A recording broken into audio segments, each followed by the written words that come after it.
परम शांति। सभी का स्वागत है, परम परम स्वागत है बापूजी की इस YouTube चैनल पर। आज हम बहुत बढ़िया टॉपिक पे बात करने वाले हैं। जैसे बापूजी ने अपने 7 सीक्रेट ऑफ शिवा के वीडियो में बताया कि शिव है, महाशिव है, परम महाशिव है। तो आज हम ये भी जानने वाले हैं कि वेद, उपनिषद, पुराण इसके बारे में क्या कहते हैं। क्योंकि सबको तो यही लगता है कि शिव तो एक ही है और ब्रह्मांड भी हमारा एक है। तो आज हम ये बहुत गहरी बात करने वाले हैं, तो कृपया इस वीडियो को पूरा देखिएगा। तो वेद, उपनिषद और पुराणों की दृष्टि से शिव एक नहीं अनंत है। हर ब्रह्मांड के रचयिता अलग अलग शिव है। तो भारतीय दर्शन में शिव को न केवल एक देवता के रूप में दिखाया, बल्कि उन्हें अनंत ऊर्जा, सर्वव्यापक चेतना और सृष्टि, स्थिति तथा विनाश के मूल स्वरूप के रूप में भी समझाया गया है। वेद, उपनिषद और पुराणों के अनुसार शिव केवल एक व्यक्ति नहीं, बल्कि सर्वव्यापक शक्ति है। यह शक्ति हर ब्रह्मांड में अलग अलग रूपों में प्रकट होती है। वेदों में शिव की अनंतता का वर्णन है। ऋग्वेद कहता है कि ऋग्वेद में शिव को रुद्र के रूप में वर्णित किया गया है। रुद्र को ब्रह्मांडीय ऊर्जा के रूप में दर्शाया गया है, जो पूरे ब्रह्मांड में व्याप्त है। उसको एक और लाइन में हम समझाएं तो, हे रुद्र, आपकी शक्ति को नमस्कार, जो संहार और सृजन का कारण है। शिव को अनेक रूपों और शक्तियों का स्रोत माना गया है। अथर्ववेद कहता है कि शिव को महादेव के रूप में संबोधित किया गया है, जो सभी देवताओं के स्रोत है। यह भी उल्लेख है कि शिव सभी ब्रह्मांडों में अनंत रूपों में विद्यमान है। उपनिषद में शिव की जो व्याख्या है, श्वेताश्वर उपनिषद के अंदर कहा गया है कि शिव को सर्वोच्च ब्रह्म मतलब परमात्मा के रूप में वर्णित किया गया है। आगे बताया कि शिव को एक से अनंत बताया गया है। हर ब्रह्मांड में शिव अपनी अलग अलग शक्तियों के रूप में प्रकट होते हैं। कठोपनिषद कहता है कि शिव को ब्रह्मांडीय ऊर्जा का वह स्रोत माना गया है, जो सभी लोकों में व्याप्त है। शिव को परमात्मा का प्रतीक माना गया है, जो हर आत्मा और ब्रह्मांड का रचयिता है। आगे शिव पुराण में शिव को अनंत और अपरिमेय बताया गया है। प्रत्येक ब्रह्मांड के लिए एक अलग शिव को सृजन, स्थिति और संहार का दायित्व सौंपा गया है। हर ब्रह्मांड के केंद्र में एक शिव है। लिंग पुराण कहता है कि शिव को लिंग के रूप में ब्रह्मांडीय ऊर्जा का प्रतीक माना गया है। शिव अनगिनत लिंगों के रूप में हर ब्रह्मांड में विद्यमान है। भागवत पुराण में उल्लेख है कि प्रत्येक ब्रह्मांड के लिए एक ब्रह्मा, विष्णु और शिव संहारक जिसे कहते हैं होते हैं। शिव को महाकाल कहा गया है, जो हर ब्रह्मांड में अलग अलग रूपों में प्रकट होता है। विष्णु पुराण के अनुसार शिव और विष्णु एक ही चेतना के दो रूप है। जब एक ब्रह्मांड समाप्त होता है तो शिव अपनी चेतना से अगले ब्रह्मांड की रचना करते हैं। शिव और अनंत ब्रह्मांड को अब हम जानेंगे। भारतीय दर्शन के अनुसार अनगिनत ब्रह्मांड, जैसे उसको मल्टीवर्स भी कहा गया है, अलग यूनिवर्स भी कहा गया है। प्रत्येक ब्रह्मांड में शिव, ब्रह्मा और विष्णु अपनी विशिष्ट भूमिका निभाते हैं। महाशिव, शिव का मूल रूप जो है वो है महाशिव, जो इन सभी ब्रह्मांडों के चेतना का स्रोत है। शिवलिंग को अनंत ब्रह्मांडीय ऊर्जा का प्रतीक माना गया है।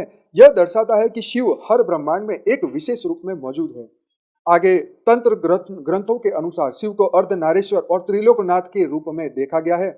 हर ब्रह्मांड में शिव अपनी शक्ति, जिसे शक्ति स्वरूपा के साथ वो कार्य करते हैं। शिव की शक्ति से हर ब्रह्मांड में रचना, स्थिति और संहार होता रहता है। अद्वैत वेदांत और शिव, तो अद्वैत वेदांत शिव को निर्गुण ब्रह्म मानते हैं। शिव स्वरूप के माध्यम से अनंत चेतना का प्रतिनिधित्व करते हैं। शिव ही ब्रह्म है, जो हर रूप में प्रकट होते हैं। हर आत्मा, जिसे जीवात्मा भी कहा गया, शिव परमात्मा के साथ एक होने का उनका उद्देश्य है। आगे शिव एक नहीं अनंत है। हर ब्रह्मांड के लिए अलग अलग शिव रचयिता के रूप में कार्य करते हैं। शिव महाशिव के रूप में इन सभी ब्रह्मांडीय व्यवस्थाओं का आधार है। शिव का स्वरूप अनंत काल तक व्याप्त है और वे सृजन, स्थिति और संहार की प्रक्रिया के केंद्र में है। शिव ही ब्रह्म है, शिव अनंत है।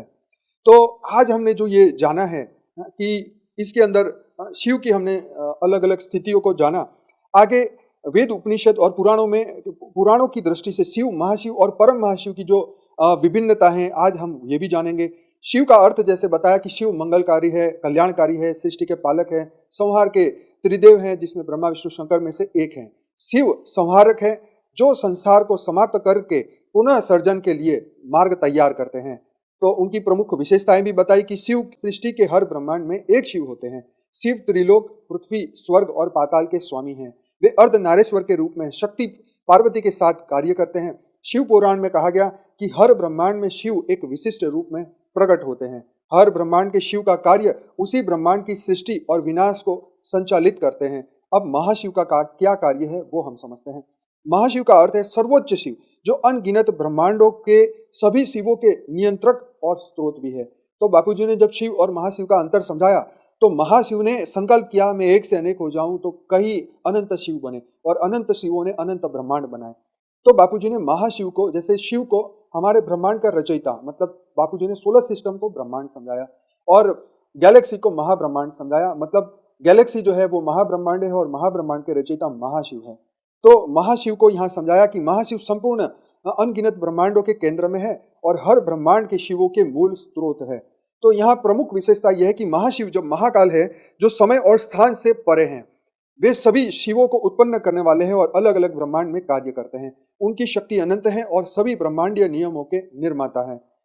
शिव पुराण और लिंग पुराण, तो उसमें क्या बताया है महाशिव के बारे में? तो महाशिव को लिंग मतलब अनंत ऊर्जा के रूप में दर्शाया गया है, जिससे हर शिव उत्पन्न होते हैं।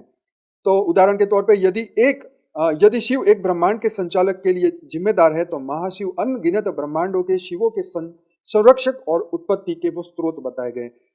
तो अगर और इसे ध्यान से समझे तो महाशिव ने ऐसे अनंत शिवों की रचना की। तो अब महाशिव का सर्जन कैसे हुआ? तो बापूजी ने बताया कि परम महाशिव, शिव, महाशिव और परम महाशिव, सेवन सीक्रेट ऑफ शिवा का जो बापूजी का वीडियो हिंदी और इंग्लिश में कई भाषाओं में है, ये आप जरूर से देखिएगा तो आपको और क्लियर होगा। तो परम महाशिव के बारे में हम थोड़ा यहाँ चर्चा करेंगे कि परम महाशिव सर्वोच्च चेतना का प्रतीक है। वे हर चीज के परे हैं, यहाँ तक कि महाशिव के भी वो स्रोत है। तो परम महाशिव जो है वो यूनिवर्स के मालिक है। तो ये यूनिवर्स, जैसे हम समझते हैं कि गैलेक्सी की बात करी तो महाशिव की बात हुई। अभी तक हमने सोलर सिस्टम, गैलेक्सी और यूनिवर्स, शिव, महाशिव और परम महाशिव, तो ये तीनों को हमने यहाँ समझा। तो परम महाशिव है यूनिवर्स के मालिक। तो इन्होंने अनंत महाशिवों को रचा और अनंत महाशिवों ने अनगिनत शिवों को रचा। तो इसीलिए अनंत सोलर सिस्टम है, अनंत गैलेक्सियां हैं और यूनिवर्स जो परम महाशिव ने रचा, उसके बारे में बापूजी ने अपनी लाइफ इन मल्टीवर्स की बुक के अंदर और गहराई से समझाया, जो कि 15 भाषाओं में है और हिंदी और इंग्लिश आप अभी डाउनलोड कर सकते हैं अपनी हमारी वेबसाइट paramshanti.org से। तो इसकी जो भूमिका यहाँ पे बताई कि वो निर्गुण, गुण रहित है, निराकार, रूप रहित है और वो अनंत है। उनका कार्य संपूर्ण सृष्टि, महाशिव और शिवों को अस्तित्व में लाना है। इनकी प्रमुख विशेषताएं, वे अनंत काल तक व्याप्त है, वो समय, शक्ति और कारण से परे हैं। परम महाशिव को अद्वैत ब्रह्म के रूप में भी जाया जाता है। उपनिषदों के अंदर बताया कि परम महाशिव अनंत और ज्ञान है। जो छांदोग्य उपनिषद के अंदर कहा कि तत्वमसि, परम महाशिव आत्मा और ब्रह्म की अद्वैत अवस्था को दर्शाते हैं। अब हम यहाँ समझेंगे कि शिव की भूमिका, सीमाएं और दृष्टांत। तो शिव की भूमिका है कि प्रत्येक ब्रह्मांड के संहारक और वो नियंत्रक है। उनकी सीमाएं एक ब्रह्मांड तक है और हर ब्रह्मांड में अलग अलग शिव है, तो वो दृष्टांत के तौर पे समझाया। महाशिव जो अनगिनत ब्रह्मांडों के शिव के निर्माता और नियंत्रक है, उसकी सीमाएं उनकी सीमाएं गैलेक्सी तक है। जैसे हमारा मिल्की वे गैलेक्सी है, तो मिल्की वे गैलेक्सी के जो रचयिता है वो महाशिव है और वो ऐसे अनंत सोलर सिस्टम जो कि उसके अंदर है उसको संचालन वो करते हैं। तो वो सभी ब्रह्मांडों के शिवों का स्रोत है। अब परम महाशिव, तो वो संपूर्ण सृष्टि चेतना का परम स्रोत है, मतलब सोलर सिस्टम और गैलेक्सी के वो रचयिता है। जितने भी शिव और महाशिव है उनके वो रचयिता है। तो वो अनंत समय और स्थान से परे हैं। वो महाशिव और शिव दोनों के वो आधार रूप है। तो यहाँ पर अब हम समझेंगे वेद ने क्या कहा। तो वेद ने कहा कि शिव को रुद्र के रूप में दर्शाते हैं, जो सृष्टि और विनाश के लिए उत्तरदायी है। आगे बढ़ते हैं। उपनिषद ने कहा कि शिव आत्मा के रूप में है, महाशिव ब्रह्मांडीय आत्मा मतलब परमात्मा के रूप में है, परम महाशिव अद्वैत ब्रह्म जो निर्गुण और निराकार है। पुराण में कहा गया शिव और महाशिव की ऊर्जा और उनकी भूमिका विस्तृत वर्णन आपको लिंग पुराण और शिव पुराण के अंदर मिलता है। भागवत पुराण के अंदर भागवत पुराण में परम महाशिव को विष्णु के परे और अनंत ब्रह्म के रूप में चित्रित किया गया है। आगे चलते हैं। तो शिव को प्रत्येक ब्रह्मांड के रचयिता बताया गया, महाशिव को अनगिनत ब्रह्मांडों के शिवों के स्रोत और नियंत्रक बताया गया, और परम महाशिव को जैसे आप जानते हैं कि गैलेक्सी के अनंत गैलेक्सियों के रचयिता के रूप में, अनंत शिवों के रचयिता, महाशिव के रचयिता के रूप में बताया गया। तो भारतीय दर्शन यह सिखाता है कि शिव, महाशिव और परम महाशिव के माध्यम से ब्रह्मांड और चेतना की जटिलता को समझा जा सकता है। परम महाशिव सब कुछ का आधार है। परम महाशिव सब कुछ का आधार है। जो यूनिवर्स है उसके आधार परम महाशिव है, और महाशिव जो गैलेक्सी के रचयिता हैं, और शिव जो हर ब्रह्मांड के रचयिता के रूप में कार्य करते हैं। तो आशा रखता हूँ आपको ये तीन शिव, महाशिव और परम महाशिव के जो अंतर है आज आपको समझ में आया होगा।